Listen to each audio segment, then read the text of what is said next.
नमस्कार, मी doctor Dattatray Chopde Patil, MD homeopath, Matoshri homeopathic hospital, Tarabai park, Kolhapur. यापूर्वी आपण होमिओपॅथी आणि कोविड तसेच दुसऱ्या भागामध्ये कान, नाक, घसा याचे आजार व त्याच्यावरील होमिओपॅथिक उपचार याबद्दल आपण माहिती बघितलेली आहे। तर आज आपण नवीन विषय तिसऱ्या भागामध्ये घेऊन येत आहे, तो म्हणजे मानेच्या, पाठीच्या आणि कमरेच्या मणक्यांचे आजार व त्यावरील होमिओपॅथिक उपचार। तर प्रथमतः आपण बघूया की हे मानेचे, कमरेचे आणि पाठीचे आजार कशामुळे होतात। बऱ्याच वेळा आपण बघतोय आपली जी जीवनशैली आहे यामध्ये आज दिवसभरातील 24 तासापैकी आपण जवळजवळ 10 ते 15 तास आपण जवळजवळ खुर्चीवर बसून एका जागेला बसून आज आपण काम करत आहे। आज आपण मेंटल लेवलला आपल्याला स्ट्रेस आहे, म्हणजे मानसिक तणाव आहे, यातून आपण जात आहे। शारीरिक तणाव आपला कमी झालेला आहे। जसजशी पाश्चात्य संस्कृती आपण आत्मसात करत आहोत, त्याचबरोबर त्यांच्यासारखेच तिकडचे आजारही आपल्याकडे येत आहेत। उदाहरणार्थ IT सेक्टरमध्ये बरेच वेळ 8 वाजल्यापासून संध्याकाळी 8 वाजेपर्यंत कमीत कमी 10 ते 12 तास एका जागेला बसून काम करावं लागतं। जसे IT इंजिनियर्स आहेत, अशा बऱ्याच आपले इंजिनियर, सॉफ्टवेअर इंजिनियर किंवा आपले जे अधिकारी आहेत एका जागेला बसून त्यांना काम करावं लागतं, दिवसभर काम करावं लागतं। आणि अशा बसण्याच्या आपल्या सवयीप्रमाणे किंवा आपल्या सवयीमुळे आज आपण या पाठीचे, मानेचे आणि कमरेच्या मणक्याचे आजार आपण बघत आहोत। त्याचबरोबर पूर्वी आपण सायकल चालवत होतो, त्याच्यापूर्वी आपण चालत फिरत होतो, बैलगाडीचा वापर करतो, त्यावेळेस आपल्या पूर्ण शरीराची हालचाल होत होती, आपल्याला व्यायाम होत होता, पायाचा, गुडघ्याचा, सांध्यांचा हा आपला दिनक्रम चालू असायचा। अलीकडे आपण पाहतोय की अगदी लहानपणापासून लहान मुलांना आपण घरातून शाळेत पाठवत असताना दारात आपल्या रिक्षा येते, रिक्षा आल्या की रिक्षामध्ये मुलांना बसवलं जातं आणि शाळेच्या दारामध्येच मुलं उतरली जातात आणि तिथून ते थेट जाऊन आपल्या स्कूलमध्ये बाकड्यावरती बसत असतात। तर तिथून परत येताना सुद्धा परत रिक्षातून बसून परत आपल्या घरात उतरतात आणि घरात आल्यानंतर लिफ्टनं वरती येतात आणि बंद खोलीमध्ये दिवसभर बंद करून घेतात। आज हे आजार फक्त हे मोठ्या व्यक्तीलाच फक्त नाही, तर पूर्ण लहानपणापासून अगदी वयोवृद्ध लोकांच्यापर्यंत हे आजार पोचलेला आहे। तर त्याच्याबरोबर आता अलीकडच्या काळात स्मार्टफोन किंवा कम्प्युटर्स किंवा TV याची आणखीनच भर पडलेली आहे। यामध्ये आपण बघतोय की बऱ्याच वेळा आपण एखादी सिरियल बघतो, बऱ्याच वेळा आपण एखादा मूवी बघतो घरामध्ये, कमीत कमी 3 तास 4 तास असा मूवी चालू असतो आणि यावेळेस आपल्या जो मानेच्या मणक्यावर ताण पडतो, यामुळे सुद्धा आपल्या मानेच्या मणक्यांची आपल्या झीज चालू होते आणि त्याचबरोबर आपल्या स्नायू जे असतात ते स्टिफ व्हायला लागतात। यामुळे आपल्या मानेचा जो नॅचरली S आकाराचा जो आपल्या मणक्यांचा जो आकार आहे, इंग्रजी S शब्द, याप्रमाणे आपल्या मानेचा भाग, पाठीचा भाग आणि कमरेचा भाग आणि आपल्या मागडाचा भाग असा S आकारामध्ये आपल्याला बघायला मिळतो। तर यामध्ये आपल्या शरीराची जी फ्लेक्झिबिलिटी असते मणक्यांची, सांध्यांची, यातूनच आपल्याला निरोगी ठेवलं जातं। जसजसं आपल्या हे व्यायाम आपले कमी झाले, जसजसे आपली दिनचर्या जास्त वेळ बसून काम केल्यामुळं हे आजार आपल्याला उद्भवत असतात। तर हे आजार होण्यामागे आणखीन काही कारणं आहेत, आपण त्याचा अभ्यास करूया।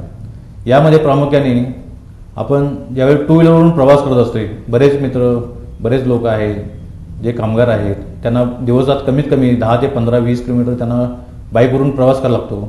मार्केटिंगचे लोक आहेत, 100-100, 150-150 किलोमीटर ते गाडीवरून प्रवास करत असतात। अशा लोकांना प्रामुख्याने हे मानेचे आजार, पाठीचे आजार आणि कमरेचे आजार बघायला मिळतात।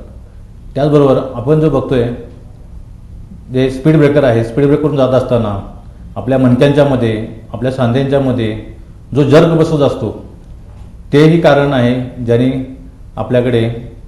आपल्याला मणक्यांना आघात होतो आणि यामध्येच आपल्या मणक्यांची झीज चालू होते, चकत्या सरकल्या जातात बाजूला आणि त्याचबरोबर चकत्या सरकत असताना त्याच्यावरती आपल्याला जो वेदना होतात आणि आपण त्याला डॉक्टरांना जायचं, त्यांना दाखवायचं, इंजेक्शन्स घ्यायचे आणि तात्पुरता इलाज करून आपण यातून पळवाट काढत राहतो।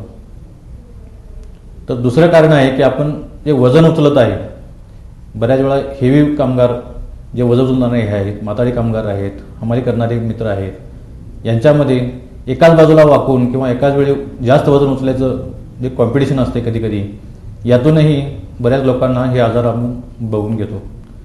तिसरं कारण आहे जे आपल्या डाएटमध्ये आपल्या कॅल्शियमचा अभाव असणे आणि त्याचबरोबर आपला व्यायाम किंवा आपण सूर्यप्रकाशामधून आपल्याला जे व्हिटॅमिन डी मिळत असते ते आपण जे आपल्याला आपल्या बदलत्या जीवनशैलीमुळं आपल्याला वेळ नसतो आणि आपण उन्हामध्ये जात नाही आणि याच्या वेळेससुद्धा आपल्याला व्हिटॅमिन डी मिळत नाही आणि व्हिटॅमिन डी जर कमी झालं तर आपल्या हाडाचा ठिसूळपणा किंवा आपल्या हाडांची जी झीज असते, ज्या हाडाचं तयारी होत असताना जे व्हिटॅमिन डीचं काम असते ते आपल्याला कमतरता झाल्यामुळे आपल्या शरीराचे, सांध्यांचे, हाडांचे आपल्याला व्याधी चालू होतात.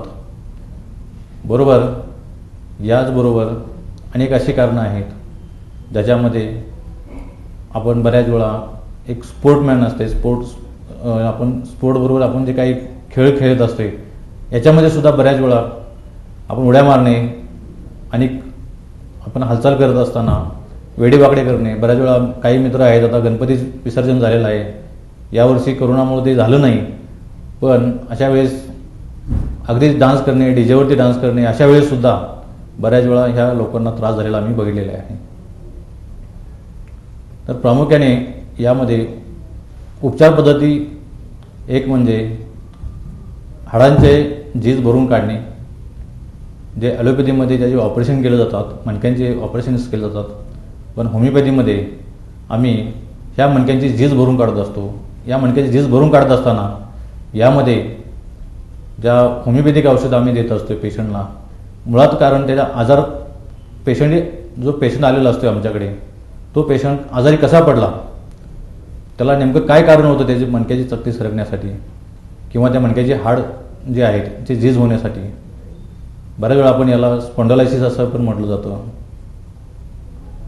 तर हे स्पॉन्डलायसिससाठी आजार असतात मणक्यांचे. त्यामध्ये आपण होमिओपॅथिक उपचार आज या मणक्यावरती बघत आहे, खूप फायदेशीर ठरत आहेत. पेशंटला यामध्ये आराम आणि होमिओपॅथिक औषधं आहेत जे आपण पेशंटला देत असतो, योग्य रेमेडी सिलेक्ट करत असतो, पेशंटचा अभ्यास करत असतो. पेशंटला जो मणक्याचा आजार झालेला आहे तो कोणत्या कारणामुळे झालेला आहे, त्याची दिनचर्या काय असते, सकाळी उठल्यापासून ते रात्री झोपेपर्यंत कशा पद्धतीचं काम करत असतो तो, त्यामध्ये प्रवास किती आहे, त्यामध्ये तो किती व्यायाम करतो आणि आपल्या जो जीवनातील सकस आहार आहे याला किती महत्त्व आहे याचा अभ्यास केला जातो.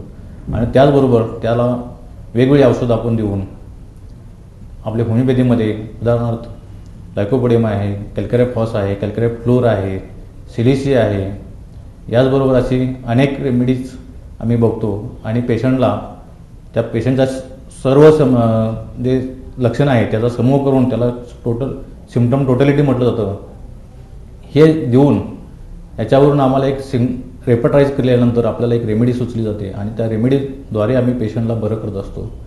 याचबरोबर पेशंटला जे काही व्यायाम सांगत असतो, पेशंटला एक फिजिओथेरपीची गरज असते, पेशंटला एक व्यायामाची गरज असते, हे आपण जर केलंच तर नक्कीच आपण या मानेच्या, कमरेच्या, पाठीच्या, मणक्याच्या आजार आहेत याच्यावरती आपण या लोकांच्यामध्ये आपण नक्कीच आपण मात करू शकतो.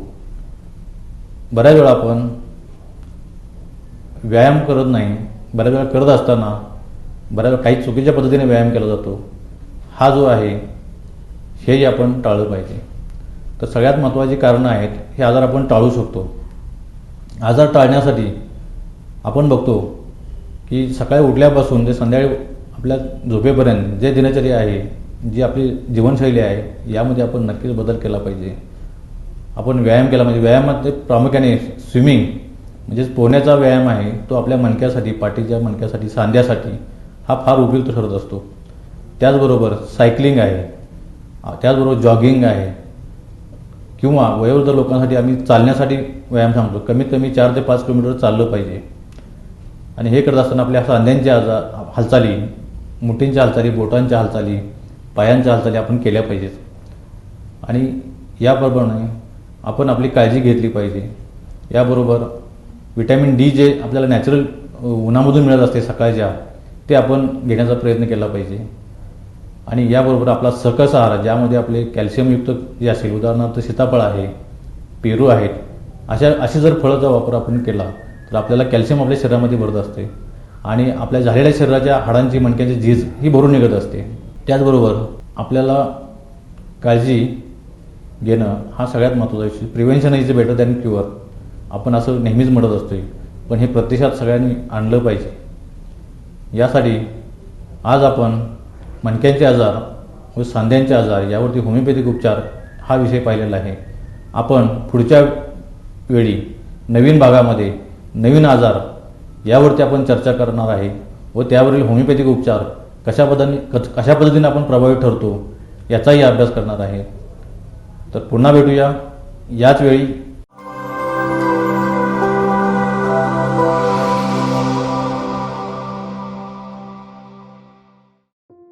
प्रत्येकाची इच्छा असते की स्वतःला आणि स्वतःच्या कुटुंबाला निरोगी आयुष्य लाभावं, पण आजच्या धावपळीच्या जीवनात आपल्याला कोणत्या ना कोणत्या आजाराची लागण होतेच. अशा वेळी आपल्याला गरज असते एका विश्वासू डॉक्टरची, एका विश्वासू हॉस्पिटलची. कोल्हापूरमधील मातोश्री होमिओपॅथिक हॉस्पिटल हे असेच एक विश्वासू नाव.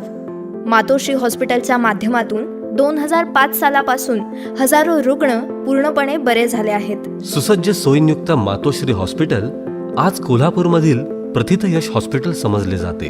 आणि याचं महत्त्वाचं कारण म्हणजे इथला स्टाफ आणि डॉक्टरांच्या सेवा शुश्रूषेमधील गोडवा. आणि हाच गोडवा इथल्या औषधांमध्येही असतो.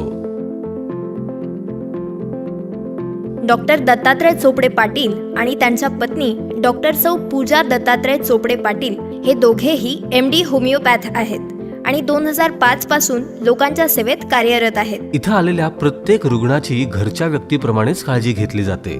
आजार कोणताही असो, पूर्णपणे बरं करण्याची संपूर्ण जबाबदारी मातोश्री हॉस्पिटलमध्येच घेतली जाते. आपल्या रुग्णसेवेच्या कार्याने अनेक पुरस्कार प्राप्त केलेले डॉक्टर दत्तात्रय चोपडे पाटील आणि डॉक्टर सौ पूजा दत्तात्रय चोपडे पाटील यांचे वैशिष्ट्य म्हणजे प्रत्येक रुग्णाकडे जातीने लक्ष देऊन त्यांच्यावर योग्य उपचार करणं. नमस्कार, मी doctor Dattatray Chopde Patil, MD homeopath. नमस्कार, मी सौ डॉक्टर पूजा दत्तात्रय चोपडे पाटील, MD होमिओपॅथ. सध्याच्या धावपळीच्या जीवनामध्ये लहान मुलांपासून वृद्धांपर्यंत सगळ्यांनाच आरोग्याच्या समस्यांना सामोरे जावे लागते. नक्कीच अशा वेळी रुग्ण या डॉक्टरांकडे धाव घेतो आणि वेगवेगळ्या उपचार पद्धतीने उपचारही केले जातात. पण अशाच उपचार पद्धतीमध्ये आजकाल होमिओपॅथी ही एक प्रभावशाली उपचार पद्धती आहे. सध्या 80 कोटीहून जास्त नागरिक या उपचार पद्धतीचा उपभोग घेत आहेत. होमिओपॅथिक उपचार पद्धतीमध्ये अगदी कमी कालावधी लवकरात लवकर रुग्णाला बरा करण्याचा प्रयत्न असतो आणि या उपचार पद्धतीमध्ये औषधही चवीला गोड असल्यामुळे लहान मुलेही आवडीने घेतात.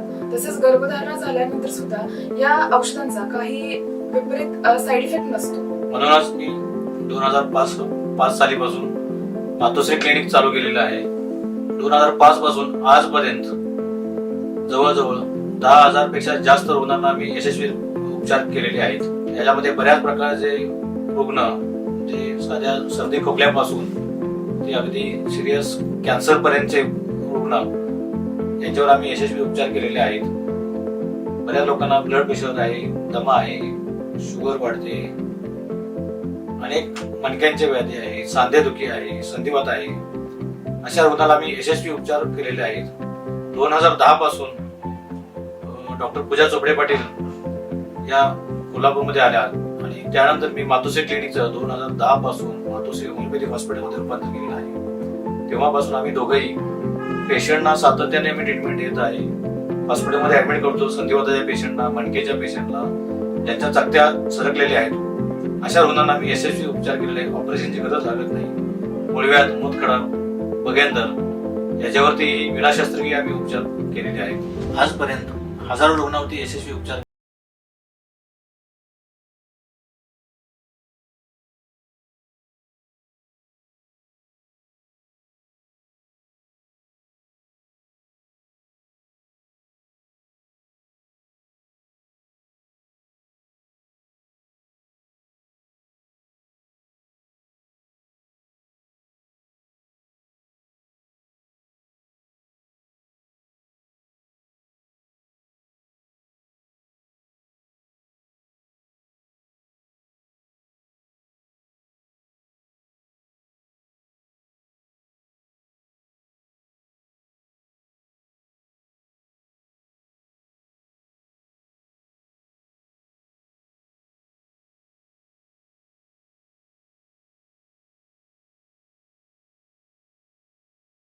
मातोश्री होमिओपॅथिक हॉस्पिटलमध्ये आपल्यावर संपूर्ण उपचार होणारच.